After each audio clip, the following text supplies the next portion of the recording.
Les chrétiens sont invités à imiter la liberté d'esprit de Jésus, qui payait l'impôt, Matthieu 17, 24, 27, mais qui traitait le roi Hérode de renard, Luc 13, 32.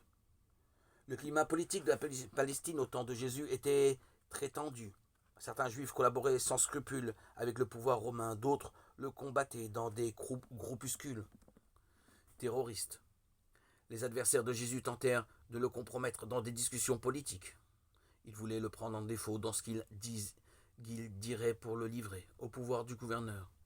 Ils lui posèrent cette question: nous est-il permis, oui ou non, de payer l'impôt à César, à l'empereur? Il leur dit: eh bien, rendez à César ce qui est à César et à Dieu ce qui est à Dieu. Luc 20, 20, 25. Après des siècles de compromission réciproque,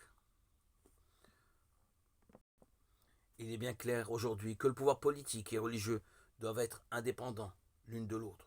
Devant Pilate, Jésus avait été clair: il n'est pas un roi qui règne par la force, il ne dispose pas d'une armée pour contraindre. Il est le témoin de la vérité de Dieu. C'est librement qu'on vient à lui. Je vous invite à voir cet extraordinaire dialogue en Jean 18, 28 à 19, 16. Le grand service que l'Église peut rendre au pouvoir politique est de vivre ce que Jésus a dit. Les chefs des nations les tiennent sous leur pouvoir. Il n'est pas ainsi parmi vous. Au contraire, si quelqu'un veut être grand parmi vous, qu'il soit votre serviteur. Marc 10, 42-45. Le meilleur antidote contre la griserie du pouvoir est l'ambition de servir et de se rendre vraiment utile à la société. La tâche politique peut être une forme éminente du devoir d'aimer.